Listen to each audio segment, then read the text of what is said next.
Hello everyone, and welcome to WriterSpeak, dedicated to the written word and those who produce it. I am your host, Jeane Slone. I am the author of 3 historical fictions, She Flew Bombers, She Built Ships During World War II, and the newly published She Was an American Spy. Today in our studio, I would like to welcome Dr. Patrick Ellsworth Taylor. Welcome to the studio, Pat. Thank you, Jeannie. It's a pleasure having you on.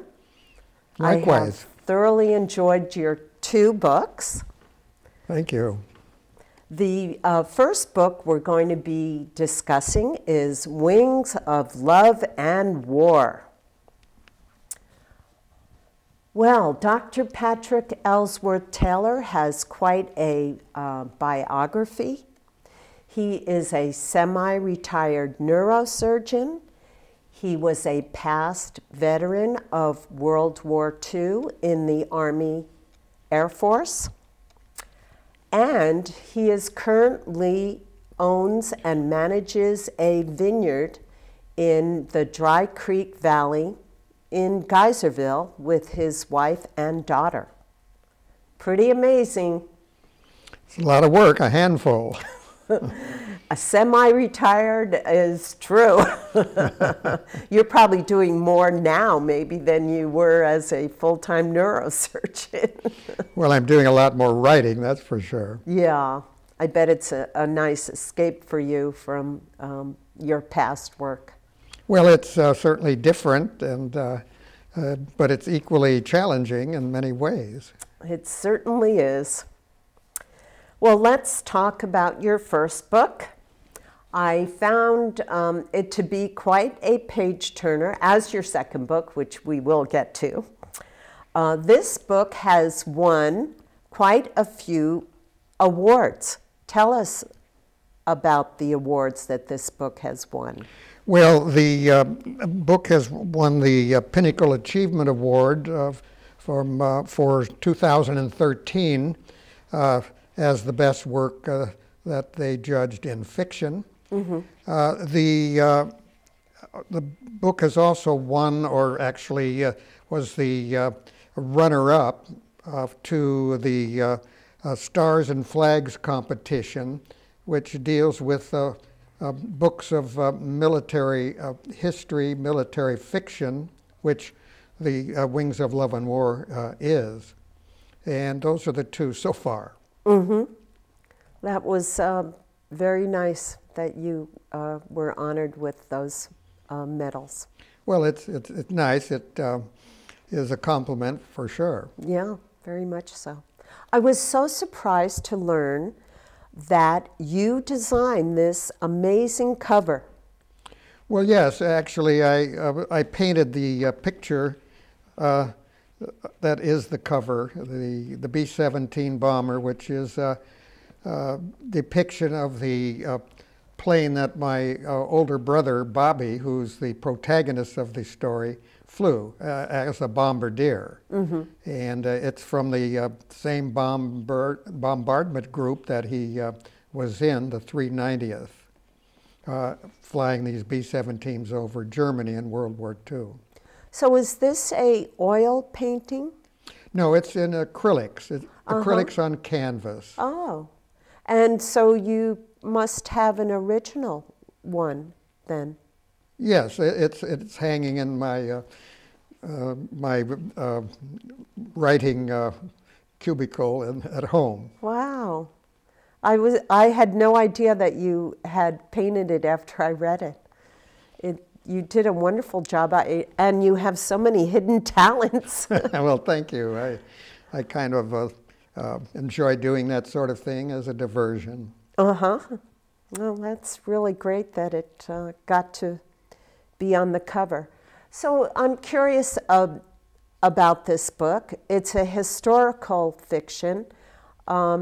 Is it based mainly on your brother who died in the war during World War II? Yes, his life was relatively short but full of adventure, and romance as well as action during the war. And this is actually also a biographical fiction of his life. Mm-hmm. And he and I were very close, and I knew a lot of what was going on in his life, and luckily I didn't emulate it so completely, but he was, when I was much younger, my idol. Oh. Well, it really pays tribute to him. Yes, well, I thought for many, many years, long before I started writing, that this was a story that should be developed and published because when people are forgotten, all they did in their life, and all they did in the war to help defeat the Nazis will be forgotten. Mm-hmm. And this way, this preserves his memory. Yeah, yeah, and that's a good way to put it. It does preserve. Books do preserve, and that's a wonderful, wonderful thing. Yes, we both agree on that. Yeah. So I was real curious, what is the fiction part of it? It seems real, and it doesn't seem like there's any fiction in it to me. Well, it's with the story is true, yeah, but some of the facts are fiction. And to fill in some of the things, after all, I wasn't with him every second of his life. Uh-huh. And there were many adventures that he had when I was somewhere else. But we wrote each other. When there was a reunion, we spoke of those things. And while he didn't kiss and tell in regard to his romances, I kind of knew what was going on. So did you save those letters? Yes, we have a number of his letters that he wrote home, and some of the other letters that he wrote to other people. That really probably helped your writing. Well, there's no doubt about that. It gave much insight into what he was going through. Mm-hmm. You do have letter writing in your books, which I love. Yes, there are a number of letters that he wrote mostly to his one of his lady loves, mm-hmm. and home here in the U.S. And there's one that he wrote to me, and one that he wrote to our mother. This depicting his what he was going through, although though as an officer he was censoring his own mail, he couldn't divulge items that he thought might be sensitive to the war effort. You have quite a thick bibliography in the back of your book, and it goes to show that you did a lot of research in order to write this. Well, yes, actually there was a good deal of reading that went into this to hear the details or to learn the details of what a bombardier, what pilots and gunners and the heavy bombers over Germany went through. I myself was in an aviation cadet, in the aviation cadet program in World War II at the very end, and luckily didn't have to get into it. But those insights did help in research in the novel itself. Yeah, I would think so. It was very handy that you had the aviation career, so to enhance your writing. Well, yes, sure. Through my my adventures, well, I was in the Army Air Force, yes. About how long did it take you to write this book and do the research? Well, I think it was likely a total of 2 years, mm-hmm. although some of the reading was what I started with just my interest in World War II, the history of that conflict, and I started that well before I started writing. But after I started writing, then I needed research to augment what I knew about B-17s and that sort of thing. Yeah. Actually, when I was in high school during one summer, I was a riveter's helper on B-17, so I learned a lot about the plane itself, and that helped in my as a form of research too. Yeah. Oh, that's very interesting.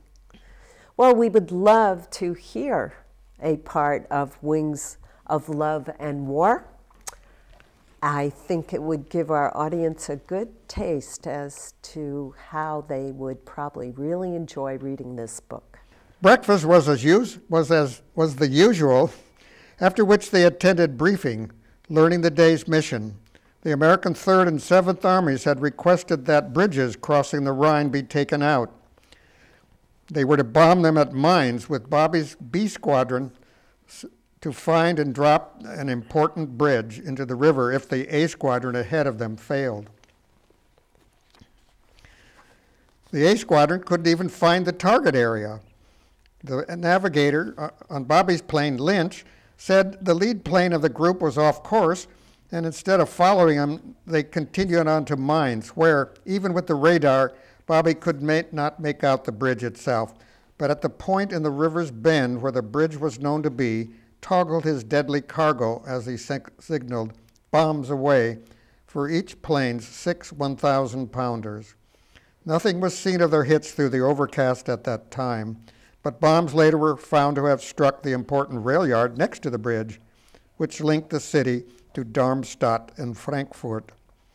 The blue flag was flying when they landed that day after mission number 12, denoting another for the next day. Hurrying to the bulletin board after debriefing, they found their crew prominently listed, confirming that the flag flew for them.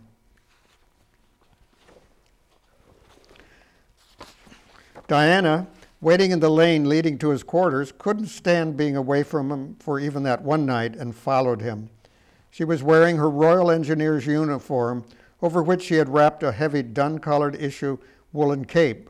The only indication of her rank was worn on her cap, where the color of the rough British Army woolens complemented her blonde hair. He was tired but overjoyed that she was there and took her to officers' mess. They talked a lot, but were finally brought back to reality by the late hours. Neither wanted to part. He considered inviting her to his Nissen hut, but that was out as his fellow officers were there.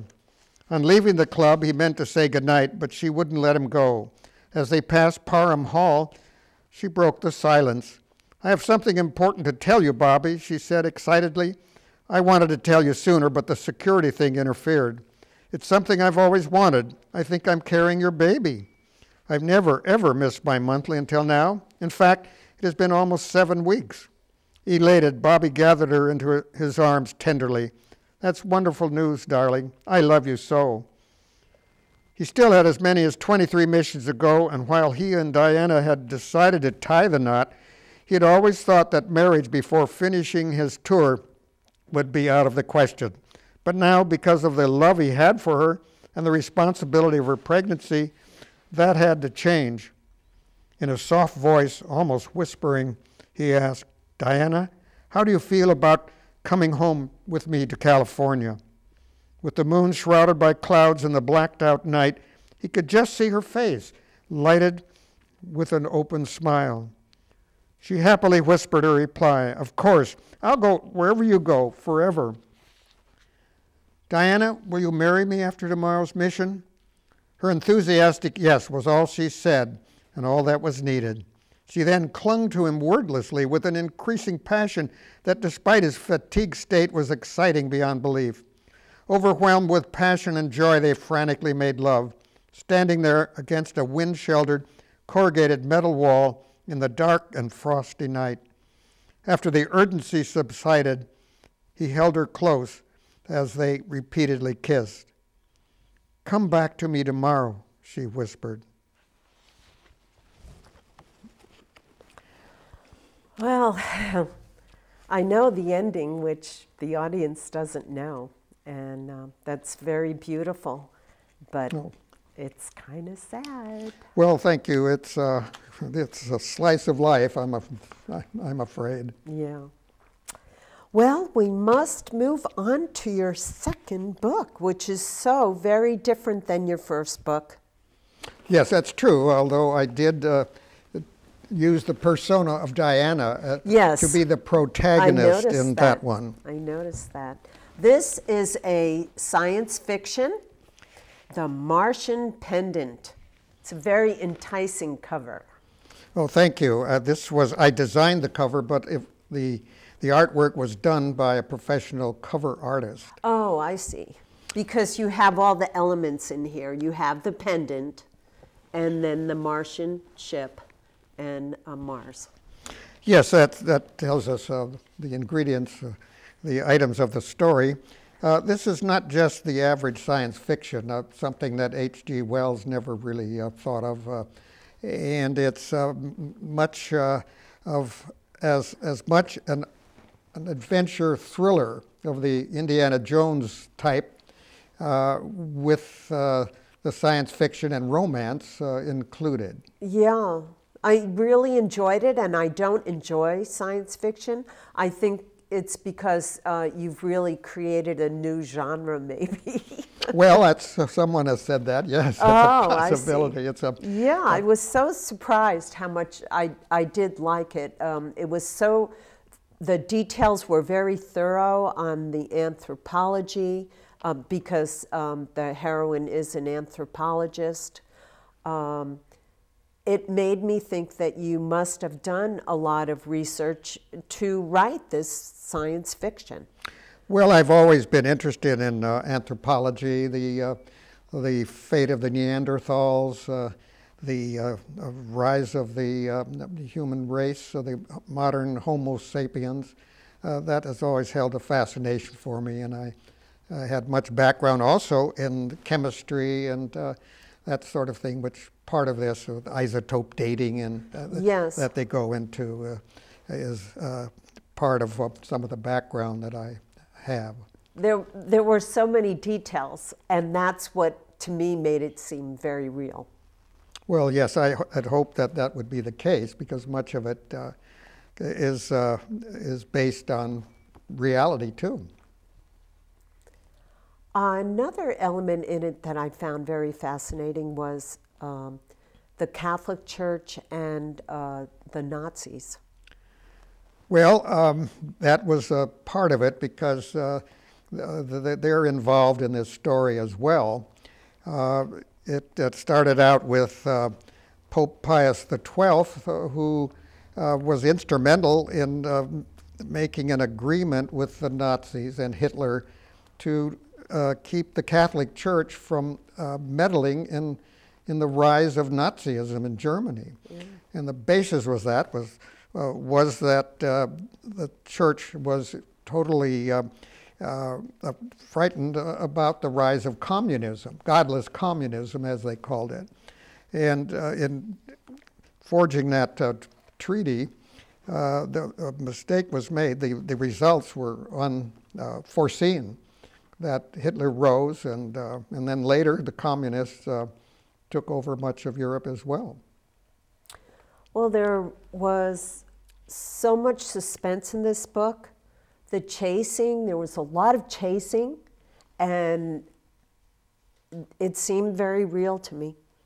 Well, that's very good. That's the task of a writer to do that. Sometimes chase scenes just throw it off for me, but it didn't in your book. Well, maybe that because much of it was aerial chasing, at least some of it. Well, let's hear a part from The Martian Pendant. Okay. This is from the prologue and the first chapter.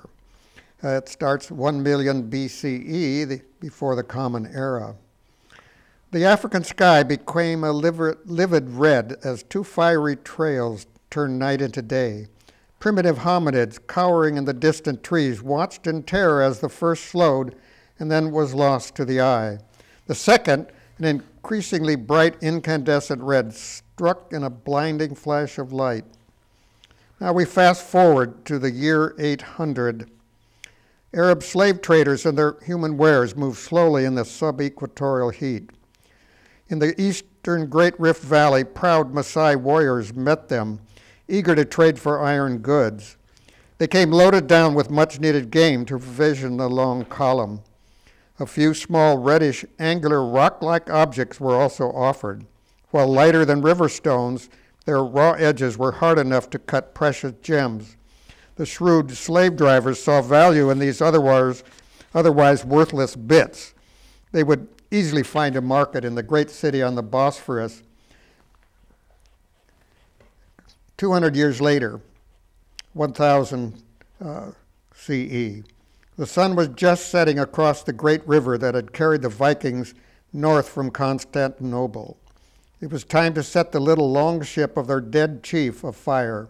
They had mourned for 3 days that it had taken him to die. And they had carried his body, dressed in all his finery and battle gear, onto the ship that would be his pyre, as befit a Viking chieftain. He would need all of that on his final voyage. The man who had attended their dying chief, and who was to see that his jewelry and weapons were placed in the craft with him, stood alone.